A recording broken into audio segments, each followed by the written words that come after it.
이런 뭐 급제동한 차의 정보를 요즘에는 5G 통신으로 또 빠르게 이제 전달이 된다는 건데 이걸 또 만약에 또 뒷차로 전달이 된다고 하면은 사고 같은 것도 많이 줄 것 같아요.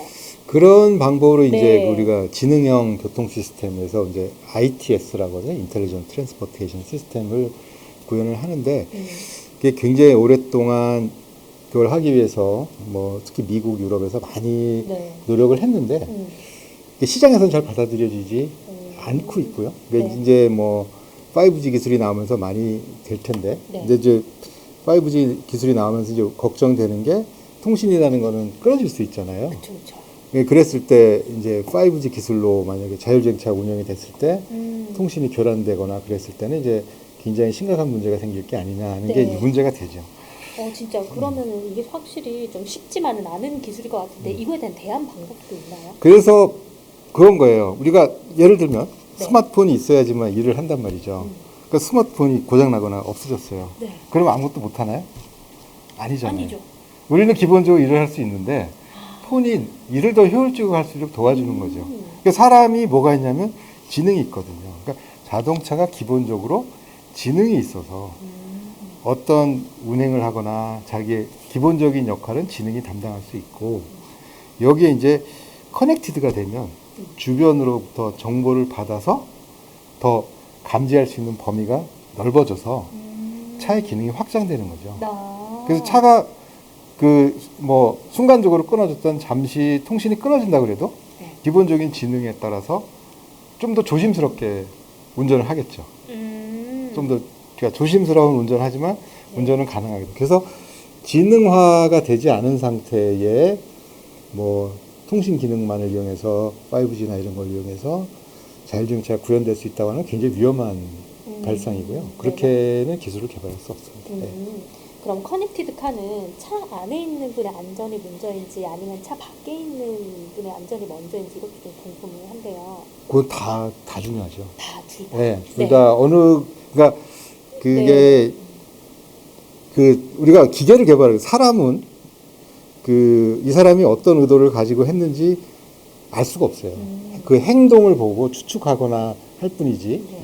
근데 기계는 어떤 우리가 알고리즘을 넣거나 코드를 넣으면 나중에 다 그걸 볼 수가 있거든요. 그러니까 이 코드가 어떻게 이걸 회피하는지 굉장히 다 모든 게 다 명명백백하게 알 수가 있잖아요. 그래서 일단 안전을 위해서 최선을 다한다. 그럼 어떻게 보장할 거냐? 네.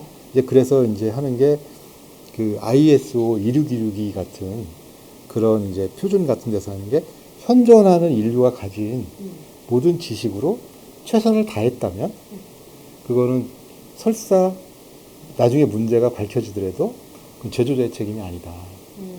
내가 현존할 수 있는 모든 방법으로 안전조치를 다 했지만 네. 그때 지식으로 모르는 일이 생긴 거는 어떡하겠어요. 신의 영역이잖아요. 그러니까 그 안에서는 최선을 다한다. 이제 그럼으로써 어떤 제조자의 책임에서도 그러니까 형사상은 면책이 되겠죠. 뭐 민사상의 문제는 따로 되겠지만 그렇게 이제 되는. 또 지난해 10월에는 SK텔레콤과 손을 잡고 국내에서 또 처음으로 경차의 딥러닝 기반 자율주행 기술을 적용해서 임시운행 허가를 또 취득했다고 제가 들었거든요. 현재 좀 어떻게 진행되고 있고 임시운행 결과에 대해서 이야기를 좀 해주시기 바랍니다. 예, 이게 항상 좀 우리가 정확하게 정보를 전달해야 되는 게, 그러니까 자동차의 임시운행 허가는 상업적으로 차를 사용하는 게 아니고, 그러니까 차를 연구용으로 일반 도로에서 운행할 수 있다는 허가를 이제 국토부로부터 받는 것입니다. 그래서 저희도 국내에 제가 알기엔 지금 한 50대 정도 운행 허가를 받은 차가 있고요. 네네. 미국에는 구글 웨이모만 해도 250대 이상의 차량을 운행하고 있어요.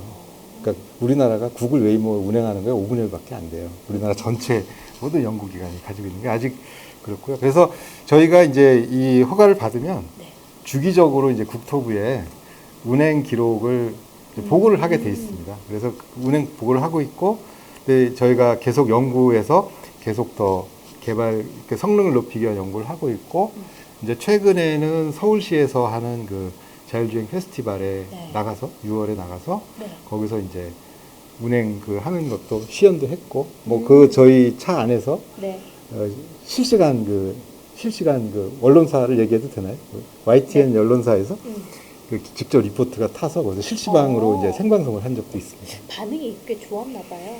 일단 뭐 사람들이 이제 좀 신기하다고 신기하니까, 느끼는 그런 단계고요. 아직 그렇지만 자율주행차가 네. 뭐 갈 길은 굉장히 멀고 학교에서도 아직 개발할 게 많고 계속 일단 면허를 받으면 연구에 그 차를 이용할 수 있다.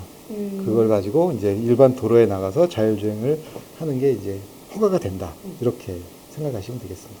이렇게 연구를 좀 진행해 오시면서 뭐 잘 되는 부분도 있으시지만 좀 어렵다 하시는 분도 있으셨을 것 같아요. 그런 점이 어떤 점이었고 좀 어떻게 좀 해결을 해오셨는지 궁금하거든요. 일단은 어려운 기술적으로도 네. 어려운 점이 굉장히 많습니다. 우리가 가지고 있는 지금의 기술이 그러니까 사람과 지금 사람의 지능과 네. 우리가 구현하는 인공지능의 차이를 보면 아직 굉장히 많이 있거든요. 보통 얼마 전에 이제 바둑이 크게 이슈가 되면서 인공지능이 굉장히 어려운 기술을 넘은 것처럼 돼 있지만 실제로 운전이 바둑보다 어렵습니다. 그러니까 기계적 입장에서 보면. 네네.